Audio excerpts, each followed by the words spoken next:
नमस्कार दोस्तों, मेरा नाम है संदीप राज और ये स्वागत है आपका टारगेट फॉर आईक्यू में। दोस्तों, आज के इस लेक्चर में हम बात करेंगे कुछ महत्वपूर्ण लीगल करंट अफेयर्स के बारे में। तो दोस्तों, पहला टॉपिक है, चलिए बिना देरी करते हुए इसको शुरू करते हैं। तो पहला टॉपिक है हमारा सेपरेशन ऑफ पावर्स। इसके ऊपर जो महत्वपूर्ण डेवलपमेंट्स हुए उनके बारे में हम जानते हैं। तो रिसेंटली क्या हो रहा है दोस्तों, एग्जीक्यूटिव रिप्रेजेंटेशन की डिमांड उठ रही है कि कॉलेजियम सिस्टम में एग्जीक्यूटिव रिप्रेजेंटेशन भी होना चाहिए, यानी कि स्टेट गवर्नमेंट और सेंट्रल गवर्नमेंट का पार्ट भी कोई भी कुछ रिप्रेजेंटेटिव होनी चाहिए एससी कॉलेजियम में, जो डिसाइड करे कि कौन से जज की नियुक्ति कहाँ होने वाली है।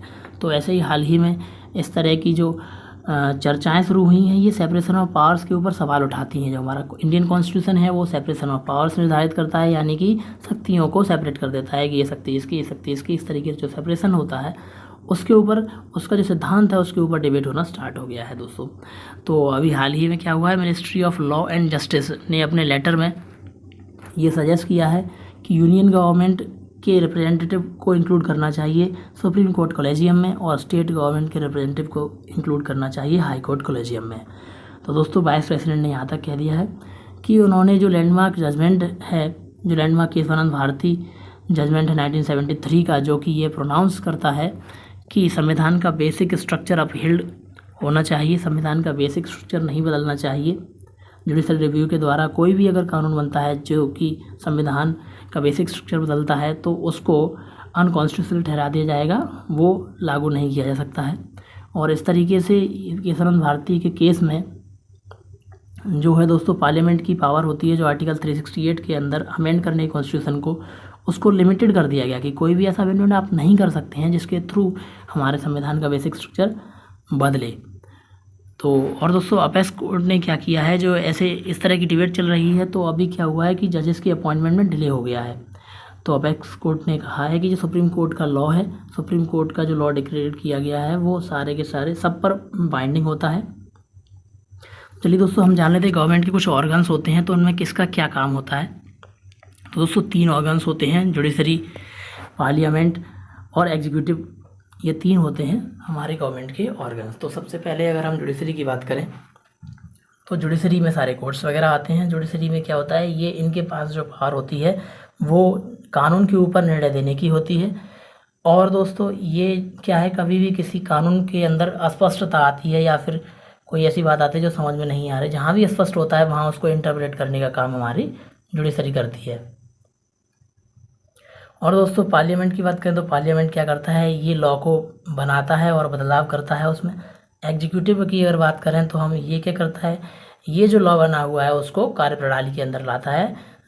इसके पास पावर होती है to put law into action. अब दोस्तों, ये सारे के सारे इनके पास में संविधान के अंतर्गत कुछ ऐसी पावर्स हैं कि एक दूसरे को चेक करते रहते हैं। और दोस्तों, हमारे कॉन्स्टिट्यूशन में कुछ सेक्शंस हैं जो कि सेपरेशन ऑफ पावर्स के बारे में बात करते हैं, ये सेपरेशन ऑफ पावर्स को प्रोवाइड करते हैं। चलो उनके बारे में बात करते हैं। तो आर्टिकल 50 जो है directive principle of state policy के अंतर्गत, तो ये स्टेट को डायरेक्ट करता है कि ये जुडिशरी को एग्जीक्यूटिव से सेपरेट रखें।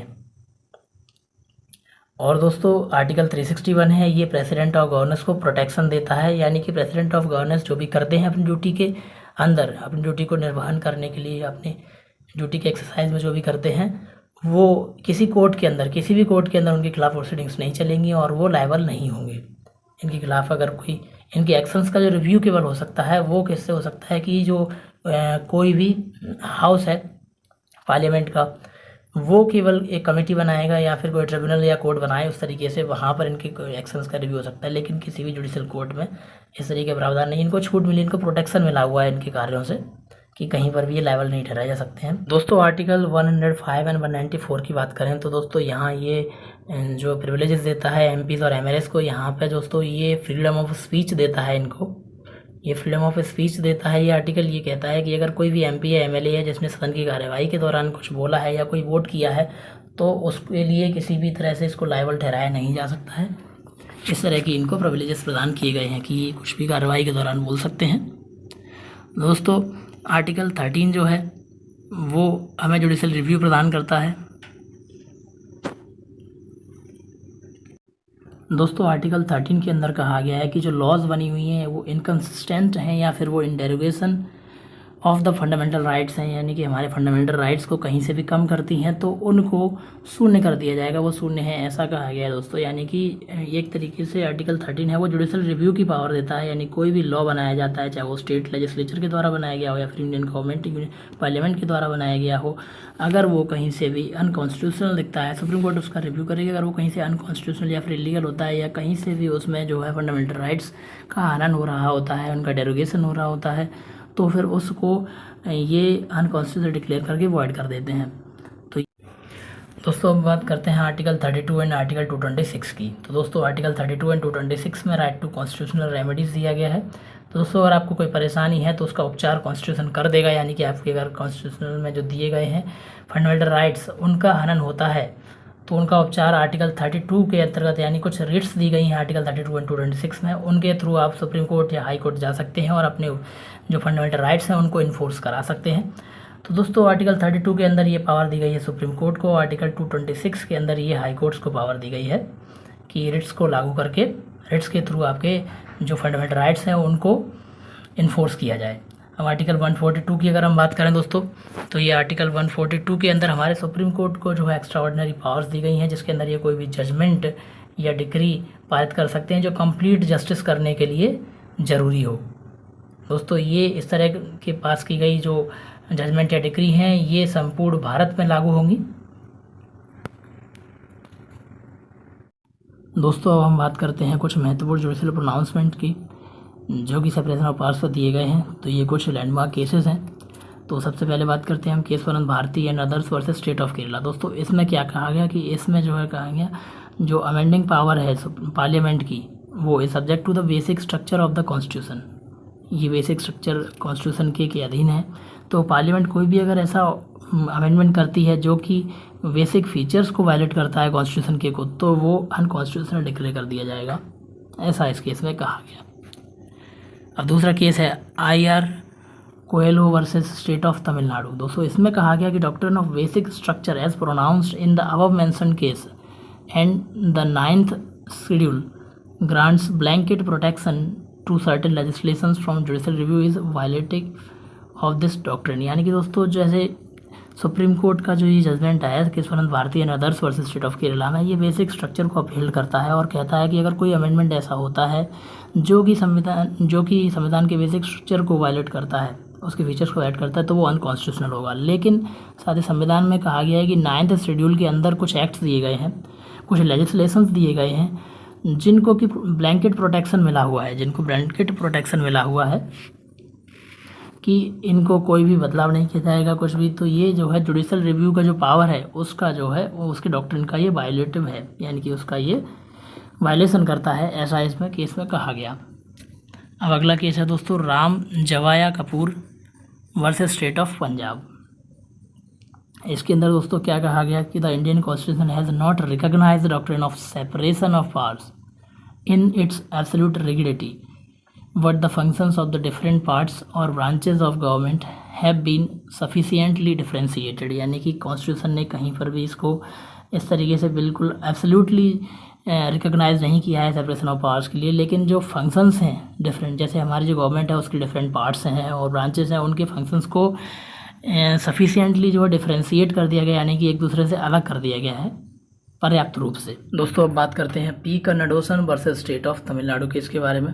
इस केस में कहा गया कि हमारे कॉन्स्टिट्यूशन ने कुछ ऐसी पावर्स इन्वेस्ट कर दी गई हैं कॉन्स्टिट्यूशनल कोर्ट्स में कि वो पार्लियामेंट या फिर स्टेट लेजिस्लेचर के द्वारा बनाए गए कानून को इनवैलिडेट कर सकती हैं यदि वो कानून ट्रांसग्रेस करते हैं कॉन्स्टिट्यूशनल लिमिटेशंस को। तो दोस्तों अगला केस देख लेते हैं, ये है Golaknath versus state of Punjab का। दोस्तों इसमें कहा गया कि जो गवर्नमेंट के 3 ऑर्गन्स हैं उनसे आशा की जाती है कि ये अपनी जो लिमिट्स हैं उनके अंदर रहते हुए कार्य करें और ये अपने दिमाग में रखें कुछ encroachments assigned by the constitution, यानी कि इनको जो है कुछ पावर्स दी गई हैं कि ये एक दूसरे पर कुछ ओवरलैप कर सकते हैं, कुछ इंक्रोचमेंट्स हैं उनको दिमाग में रहते हुए अपने जो फंक्शंस हैं उनको एक्सरसाइज करें, ऐसी एक्सपेक्टेशन की जाती है गवर्नमेंट के तीनों एक्शन से।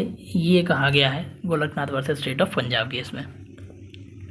दोस्तों एक है फिर Kartar Singh versus state of Punjab. इसमें कहा गया है कि it is a function of the legislature to make the law, the executive to implement the law and the judiciary to interpret the law with in limits sets down by the constitution. यानी कि जो constitution ने limit set करी हैं उनके अंदर रहते हुए लेजिस्लेचर तो कानून बनाएगी, एग्जीक्यूटिव से इम्प्लीमेंट करेगी और जुडिशरी इंटरप्रेट करेगी। ये कहा गया है Kartar Singh versus state of Punjab case में। दोस्तों अब हम बात करते हैं एक अन्य टॉपिक के बारे में जो कि है वुमेन इन जुडिशरी, यानी कि महिलाओं का जुडिशरी में क्या स्थान है उसके बारे में बात करते हैं। तो दोस्तों अभी रिसेंटली सुप्रीम कोर्ट ने एक ऑल वुमेन बेंच हुई जो कि केवल ऐसा तीसरी बार हुआ है हिस्ट्री में, यानी कि इससे पहले 2 बार हो चुकी हैं जिसमें सारी महिलाएं जज थीं और इसमें एक बार ये तीसरी बार हुआ है जिसमें सारी महिलाएं जज हैं। तो दोस्तों ये केवल 3 बार हुआ है, एक हुआ 2013 में, एक 2018 में और 2022 में। History of the Supreme Court all women benches were formed.